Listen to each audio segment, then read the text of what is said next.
Hey everybody, I'm David, and today I want to give you my list of the superhero movies of 2016 from least best to best. And so I thought it would be a nice time since I finally saw Doctor Strange during the weekend. And why not do this list now, get it over with? So just remember, this is not my top 10 of the year. This is just a superhero list. So this is only the superhero films, and there are 7 of them that I have seen this year. I think Max Steel is also a superhero movie, but I didn't even bother watching that one, especially considering how bad I hear it is. But this will consist of the other superhero movies this year. One of them I don't know if people consider a superhero movie, but I do. So let us begin. At number 7, I have Teenage Mutant Ninja Turtles Out of the Shadows. This is the one that I don't think a lot of people would consider a superhero movie, but I really enjoyed it. It wasn't the best movie this year, clearly. It didn't even crack my top 10 of movies this year that I've seen. But I will say that it had its moments, and I think... You know what? I'm going to admit it. It wasn't as good as the last Turtles movie. I thought the last Turtles movie was actually a little bit better. This one felt like a step down from the last one. Even though they added things that fans wanted to see, including myself, since we were kids. I wanted to see a live action version of Krang, of Bebop, of Rocksteady.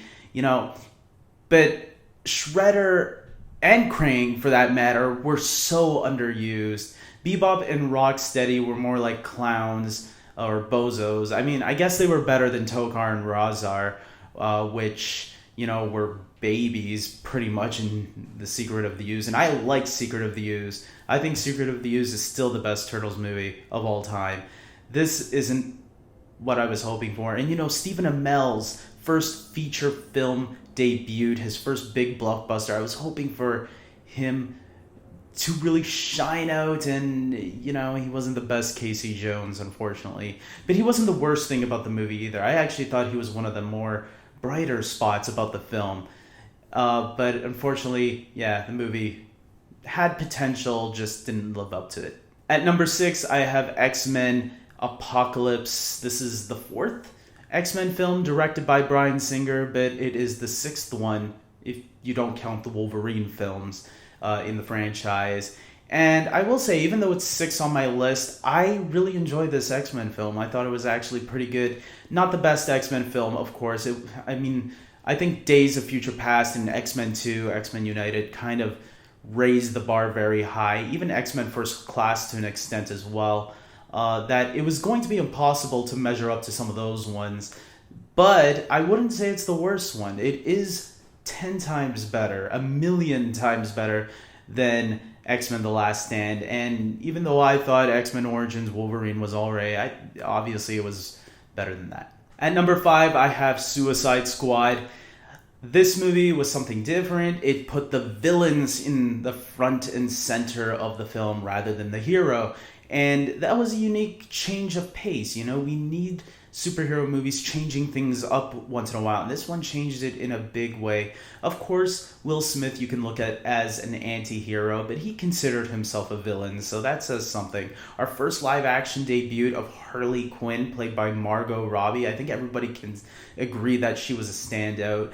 And, of course, the Joker, Jared Leto. I know some people are still on the edge about him. I feel we didn't get enough of him to really measure him up with Heath Ledger. But I felt from what he was given, the amount of time we did see him, I felt he actually delivered. And I hope to see more of him, because I think putting him in a bigger, stronger role will give him the chance to shine a lot more. At number 4, I have the most recent superhero film, Doctor Strange. This was a really enjoyable film, just like all of Marvel's films are.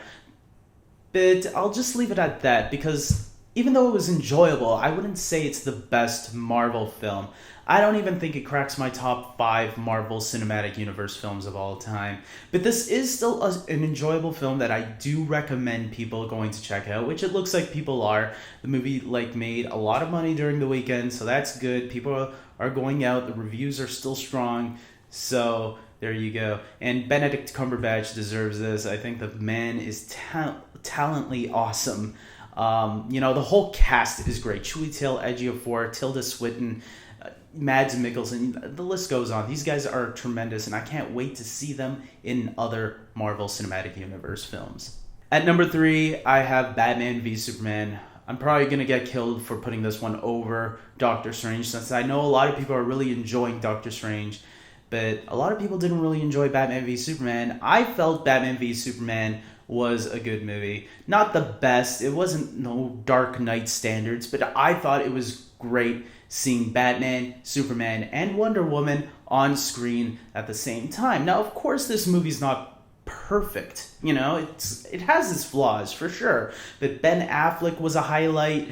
Wonder Woman, played by Gal Gadot, was a great choice. The action sequences, the visuals, to me, I found a lot there that I really enjoyed. And that was even before the extended version. Now the extended version has brought in some new fans.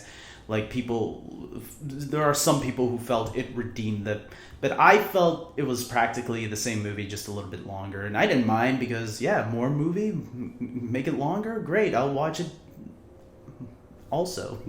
But, this is, to me, it didn't deserve the hate that it got. And I can't wait for Justice League. Number 2, I have Deadpool, the surprise hit of the year. Ryan Reynolds, he wasn't a lucky guy for quite some time. He did a couple of superhero movies, Blade Trinity, X-Men Origins Wolverine, and Green Lantern. But this movie put him back on the map. Ryan Reynolds is awesome as Deadpool. And to be fair, when he had that role in X-Men Origins Wolverine, a movie that I thought was alright, a lot of people can agree that the Deadpool stuff in the beginning, where Ryan Reynolds was actually some of the good stuff. It was the stuff at the end that people don't like. So, with that being said, they gave us finally the Deadpool movie that we all been waiting for. Not just the Deadpool movie, the first rated R successful superhero film of all time. Finally, at number 1, no shock, Captain America: Civil War. It's funny that this movie made it on the top of my list. The movie I was looking forward to more all year was Batman v Superman: Dawn of Justice. And funny enough, if you really look at both of these films, which I've done a video about comparing them both together, you can search it up, they are very similar in story. I mean, you've got two heroes that are separate because of their issues, and they go at it one by one. But even I can safely say this, Captain America Civil War did it right, and they did it the best. The emotional impact at the end was amazing. The resolution at the end was great. You know, there was nobody saying, well, you know what?